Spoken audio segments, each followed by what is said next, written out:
Good morning, everyone, and welcome to Tuesday morning. It's Stephen Whiteside here from theuptrend.com. In the pre-market this morning, it is rather early. There are no major economic numbers coming out. And this morning looks very similar to yesterday morning, where stock index futures were trading below fair value. We also had Bitcoin trading lower in the pre-market, while commodities are a little firmer on Tuesday morning. Well, yesterday we saw Tesla break through the $400 level and then gave up those gains going into the close and closed almost unchanged on the day, just up 57 cents. So we got past that $400 psychological resistance. We did not hit our next price target. We were just a couple of dollars away from that. So yeah, there is psychological resistance at $400, and that is currently holding Tesla in check. Looking at the VIX moved up into the channel yesterday, so the sign of weakness and options traders getting a little nervous.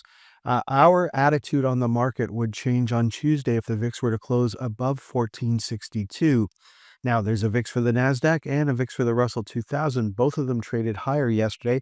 Neither one are on buy signals just yet. And going in the other direction is the VIX for the TSX 60, which made a new low for this move on Monday. Now, of course, if the VIX starts to move up, we've got VIX ETFs that we can buy if and when we get buy signals in the VIX. And then, of course, so we will take that trade when it shows up. Now, coming into yesterday's trading action, we already had one of the major index ETFs on a sell signal, and that was the equal weighted S&P 500. Now, as of Monday's close, the Dow Diamonds joins that list, that short list of major indices on sell signals. And yesterday, the Dow was led lower by the Travelers Groups, IBM, which ran up to resistance and reversed at 237.50. That wasn't unexpected. And then we had Salesforce selling off yesterday, still on a buy signal, no change there. Now, the S&P 500 was down a tick over 0.5%, no major loss there. We were trying to get to 609.38. We've got as high as 609.07. So sometimes it's good just to put orders in a little below the target. So 608.99 might have been a good place to put an order there. Now, the equal weighted S&P 500 still on a sell signal. That has not changed. We ran up to 187.50, pulled back. We're finding support at 184.38. If that breaks, 181.25 is our next target. And Comcast was a huge drag on many indices yesterday, including the S&P 500, and some of those other stocks in that sector also were down on the day, which took the communication services sector down over 2%. It's still on a buy signal here, but just one day from generating a new all-time high, and now we're one day away from a new sell signal. Some other big losers in that sector yesterday, Charter Communications was down sharply as well. Now, looking at the equal-weighted S&P 500, you can see the early warning signals up at the top of the screen. We now have an early warning signal for the S&P 500 itself, so we'll keep an eye on that. And there's the NASDAQ 100. Now, we were trying to get to 531.25, but as I mentioned on the weekend, we have a big round number for the NASDAQ composite itself. Not the NASDAQ 100, not the NASDAQ 100 ETF, but the composite itself is up trying to hit 20,000. And it did not do it yesterday, got pretty close, but that might be the big round number that holds us in check at this time. Now, the equal weighted NASDAQ was down nearly 1% yesterday, closing in the channel. So a close below $131.26 on Tuesday would give us a sell signal. And there's a new high for the next generation NASDAQ, and it actually closed higher on the day. So new all-time high for the next generation NASDAQ. Now, what didn't work on the NASDAQ on Monday, AppLovin was down sharply. We need to close on Tuesday below $338.17. And there's another communications company, T-Mobile, rolling over back on a sell signal as of Monday's close. And then another drag on the NASDAQ and the other major indices was NVIDIA, which is now back on a sell signal as of Monday's close.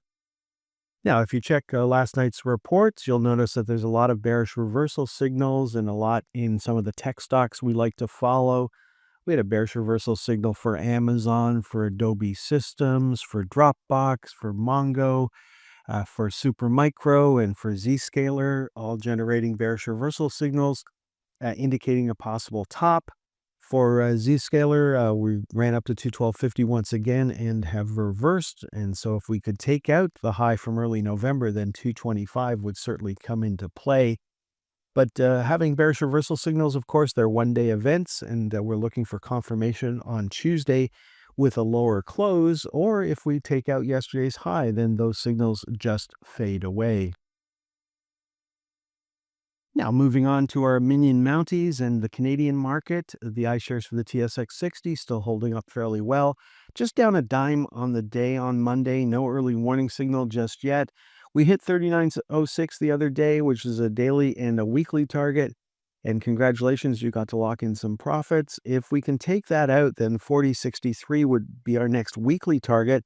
And that is also our next monthly target. So we still have upside targets here if the market wants to punch through 39.06, and I would imagine $40 would act as psychological resistance. Now, financials were down on the day, just a dime. Bank stocks were down just a penny, having an inside day on Monday. So the banking sector is still holding up fairly well. Bank of Montreal had a reversal day yesterday, but an inside day. So if it closes below the previous day's low, that would certainly be an indication that the market wants to end this particular move for the Bank of Montreal. Bank of Nova Scotia back on a buy signal as on Monday's close. I wouldn't take that. These are high risk trades up at the top of the panic zones here. So there's not usually a lot of juice left up at these levels. We did see CIBC pop last week, and it's holding those gains so far. But again, we're up at the top of the panic zones here. These are not low risk opportunities. They are certainly opportunities. And of course, if you're switching between long and being short, then you're going to take every opportunity that comes up. But if you're just playing the long side, there is a time and place where you do not have to be in the market. Looking at National Bank, still on a sell signal, no change there.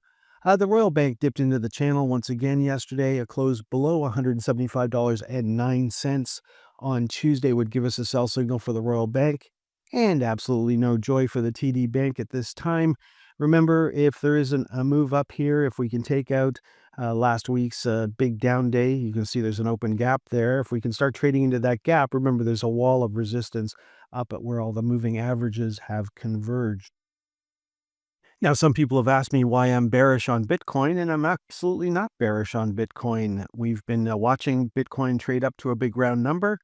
The markets love and hate big round numbers. On the way up, they hate them. On the way down, they love them. And we're just watching what Bitcoin is doing up at the $100,000 level, and it is certainly not closing above it on Tuesday morning. We certainly have a mathematical possibility of a sell signal for Bitcoin and the major Bitcoin ETFs on Tuesday.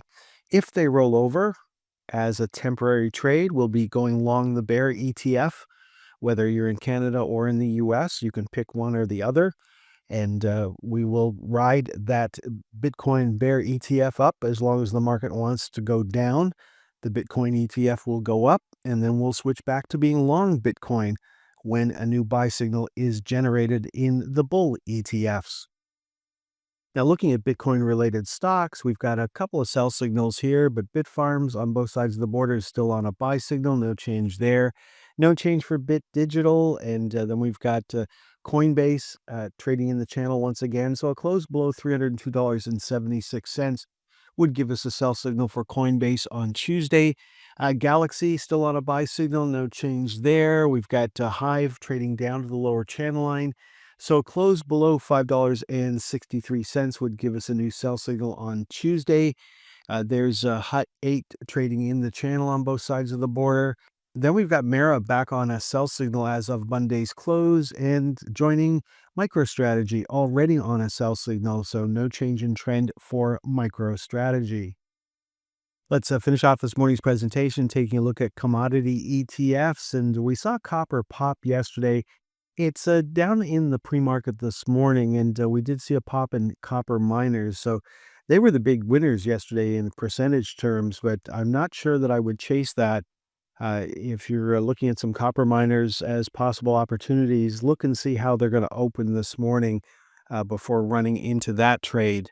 Then looking at the GLD, it's back on a buy signal here. We saw the GDX flip back on a buy signal, joining the junior gold miners and the XGD already on buy signals. No change there. Silver popped yesterday. Silver miners have been on a buy signal for a week now, and they closed higher on the day, but didn't take out the high from last Thursday. So we're seeing some resistance up at the $40 level. Then we've got the junior silver miners back on a buy signal as of Monday's close. Now, energy was up across the board yesterday, whether you're looking at crude oil, gasoline, or natural gas. That didn't help the energy stocks. The Canadian energy sector was just up 8 cents on the day, so an inside day there, while U.S. energy stocks actually closed slightly lower on Monday. Okay, folks, that is all for this morning's presentation. Stock index futures are currently trading right around fair value. Commodities are also trading around fair value, while Bitcoin is down a couple $100 in the pre-market. So far, it looks like the market doesn't have a lot on its plate and is looking for some catalyst to do something when the market opens on Tuesday morning. You have a great day. Next time you'll hear my voice is on Wednesday morning. Thanks for tuning in until the very end of today's stock market timing educational video. If you found the content valuable, don't forget to express your support by hitting the like button, leave a comment, sharing with your friends, and subscribing to our channel for more insightful updates. Remember, in the world of stocks, timing is crucial, and following the trend can be your greatest ally. If you would like more information on how we can help you better time the stock market, please visit theuptrend.com.